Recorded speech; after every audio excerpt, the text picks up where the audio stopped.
Hello, आप सभी को गुड मॉर्निंग। तो तैयार हो जाइए आज के 10 ऑब्जेक्टिव प्रश्नों का जवाब देने के लिए।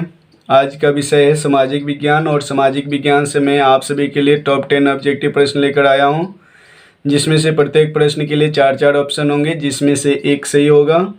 और साथ ही मैं प्रत्येक प्रश्न के लिए उसके विश्लेषण और कौन सा ऑप्शन सही है ये भी बताते चलेंगे।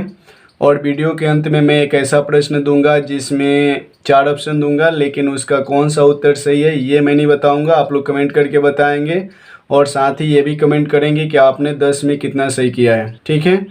तो यदि अभी तक आप लोग इस चैनल को सब्सक्राइब नहीं किए हैं तो प्लीज़ सब्सक्राइब कर लीजिए और इस वीडियो को लाइक कर लीजिए। अब चलिए इस क्लास को शुरू करते हैं। पहला प्रश्न है, कौन बिमरू राज्य नहीं है? कौन बिमरू राज्य नहीं है? ए बिहार, बी मध्य प्रदेश, सी कर्नाटक, डी उड़ीसा। तो बिमरू को स्पेलिंग सुनिएगा लोग, BIMARU।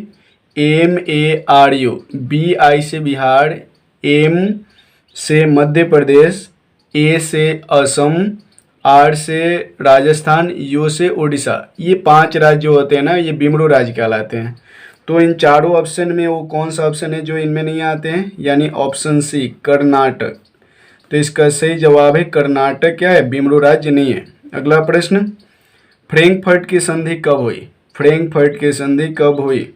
ए 1871 ईस्वी में, बी 1870 ईस्वी में, सी 1866 ईस्वी में, डी 1864 ईस्वी में। तो इन चारों में से कौन से ये आप लोग चुनेंगे? अब मैं इसका विश्लेषण देता हूँ। फ्रैंकफर्ट की संधि जो हुआ था वो फ्रांस और प्रसा के बीच हुआ था, क्योंकि फ्रांस और प्रसा के बीच एक युद्ध हुआ था जिसे सेडौन का युद्ध कहा जाता है, और यह युद्ध 10 मई 1871 ईस्वी को हुआ था। इस युद्ध में फ्रांस बुरी तरह से हार गया था। तब ये हार के बाद फ्रैंकफर्ट की संधि हुई थी, ठीक है। तो इसका सही जवाब है 1871। फ्रैंकफर्ट की जो संधि हुई थी वो 1871 में हुई थी। प्रश्न है, राष्ट्रीय स्वयंसेवक संघ की स्थापना कब हुई? राष्ट्रीय स्वयंसेवक संघ की स्थापना कब हुई? ए 1923 ईस्वी में, बी 1925 ईस्वी में, सी 1934 ईस्वी में, डी 1939 ईस्वी में। तो आप सभी को पता होना चाहिए कि राष्ट्रीय स्वयंसेवक संघ यानी RSS, इसकी स्थापना कब हुई थी ये बताना है। मैं आप सभी को बता दूं, राष्ट्रीय स्वयंसेवक संघ की जो स्थापना हुआ था उसका मेन अवधारणा था हिंदुत्व, हिंदू राष्ट्र, और इसकी स्थापना श्री KB हेडगेवार ने किया था, ठीक है। तो अब तक आप लोग ऑप्शन चुन चुके होंगे कौन होगा। तो KB हेडगेवार ने यानी इस संघ की स्थापना 1925 ईस्वी में किए थे, यानी ऑप्शन बी इसका सही है। अगला प्रश्न, पाटलिपुत्र किसके समय में मगध की राजधानी बनी? पाटलिपुत्र यानी पटना किसके समय में मगध की राजधानी बनी? ए अजातशत्रु, बी उदयनी, सी चंद्रगुप्त मौर्य, डी अशोक। तो इन चारों में कौन है जिसने पटना को अपनी राजधानी बनाया था? सबसे पहले आपको मैं ये बता दूं कि जो पटना नगर है इसकी स्थापना अजातशत्रु ने किया था। अजातशत्रु ने व्यापारिक दृष्टि से इस नगर की स्थापना किया था, लेकिन उसके वंशज उदयनी जो था उसके बाद जो शासक बना, इसको क्या किया, अपना राजधानी बना लिया, क्योंकि इस यहाँ पे क्या था, अधिक व्यापार करने की संभावना थी और यहाँ पर आर्थिक दृष्टि से ये बहुत ही लाभप्रद था, इसलिए उसने इसे क्या किया, अपनी राजधानी बना ली, यानी ऑप्शन बी सही है, उदयनी। अगला प्रश्न, औद्योगिक क्रांति की शुरुआत कहाँ से हुई? औद्योगिक क्रांति की शुरुआत कहाँ से हुई? ए इटली से, बी इंग्लैंड से, सी जर्मनी से, डी फ्रांस से। तो इन चारों में कौन सही है आप लोग जल्दी चुने। देखिए इसका सही जवाब है इंग्लैंड से, यानी ऑप्शन बी सही है। औद्योगिक क्रांति जो हुआ था इंग्लैंड में हुआ था, और इंग्लैंड में क्या हुआ था कि 19वीं शताब्दी में यादें आविष्कार किया इंग्लैंड ने, जिससे उसका एकाएक उत्पादन बढ़ गया। इसी को हम लोग क्या कहते हैं, औद्योगिक क्रांति कहते हैं। यानी पहले लोग हथकरघे से या मजदूरों द्वारा उत्पादन कराते थे, लेकिन जब औद्योगिक क्रांति हुआ यानी कि उसमें जब मशीनों का आविष्कार होने लगा, बहुत सारा मशीन बनने लगी, इसलिए उत्पादन में वृद्धि बढ़ गया। इसी को हम लोग औद्योगिक क्रांति कहते हैं।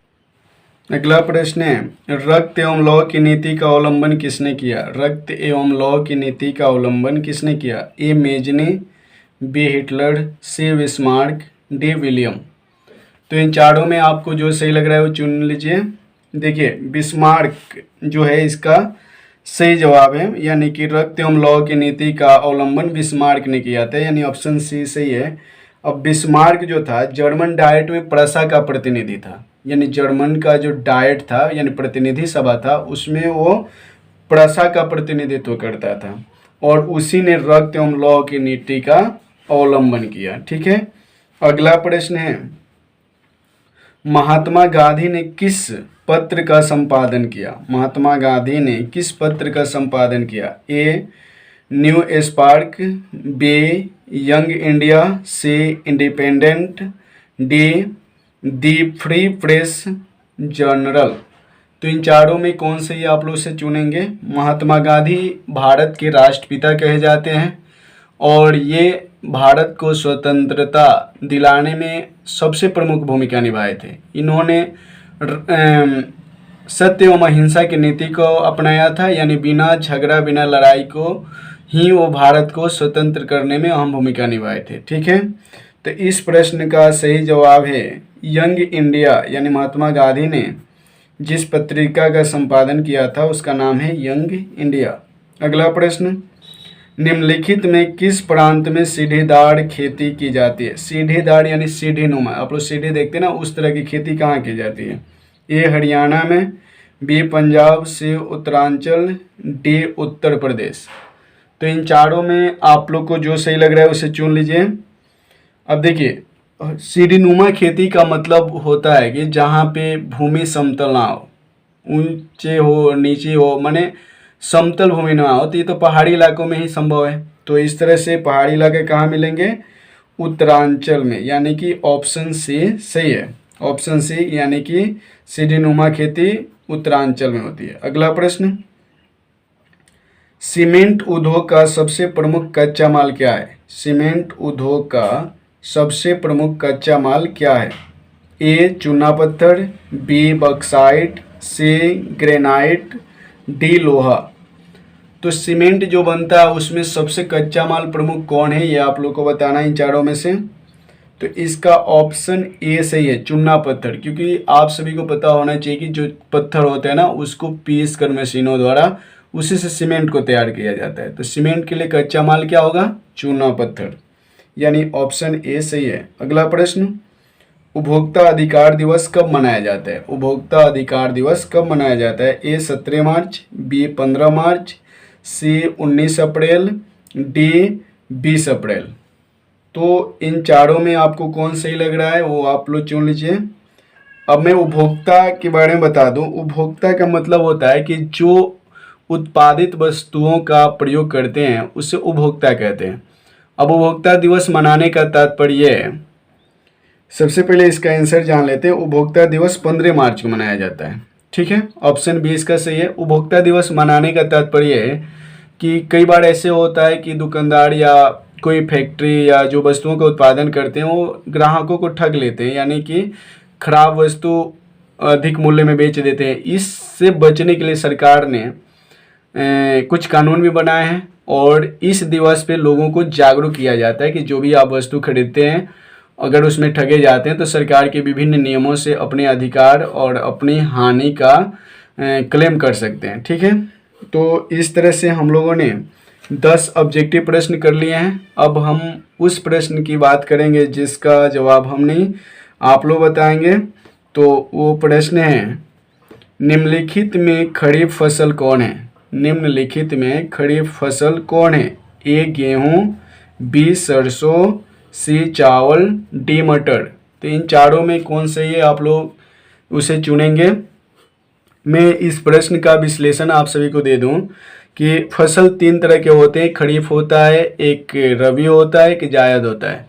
यानी खरीफ जो होता है वो बरसात के दिनों में बोया जाता है, रबी जो होता है वसंत में शुरू होता है और ग्रीष्म ऋतु में काट लिया जाता है, और जायद जो होता है ग्रीष्म में बोया जाता है और बरसात के पहले काटा जाता है। यानी कि रबी में आ जाते हैं गेहूँ, मटर, सरसों, मक्का, ये आ जाते हैं। और जायद में दलहन फसल आ जाते हैं, जिसमें मूंग हो गया, मटर हो गया, ये सब आ जाते हैं। तो इस प्रश्न का जवाब आप लोग कमेंट करके बताएंगे कि कौन सा सही है। तो इस तरह से हम लोग आज ये टॉप 10 ऑब्जेक्टिव प्रश्न किए, और ये वीडियो मुझे पता है कि आप सभी को बहुत पसंद आया होगा। तो आप यदि इस चैनल पे नए हैं तो ज़रूर इसे सब्सक्राइब कर लें, और हर दिन सुबह 5 बजे इस चैनल पे एक नया वीडियो आप सबको मिलते रहेगा। तो इस चैनल के द्वारा आपके बिहार बोर्ड की बहुत अच्छी तैयारी हो सकती है। आपके जो 50 सब्जेक्टिव प्रश्न आते हैं ना, मैं उसका गारंटी देता हूँ कि आप अभी से कंटिन्यू मेरे हर वीडियो को आप वॉच करेंगे तो किसी भी सब्जेक्ट का आपका एक भी ऑब्जेक्टिव नहीं छूटेगा। क्योंकि आने वाले दिन में हम लोग ये हिंदी के लिए भी वीडियो बनाएंगे, संस्कृत के लिए भी बनाएंगे, और अन्य विषयों के लिए बनाएंगे। और मैं ये भी कह रहा हूँ कि यदि आपको किसी विषय पे वीडियो चाहिए तो उसके लिए आप मुझे कमेंट करके बोलें कि इस सब्जेक्ट में मुझे वीडियो बनाना है, ठीक है। तो आज की क्लास यहीं समाप्त होता है। आप सभी को धन्यवाद।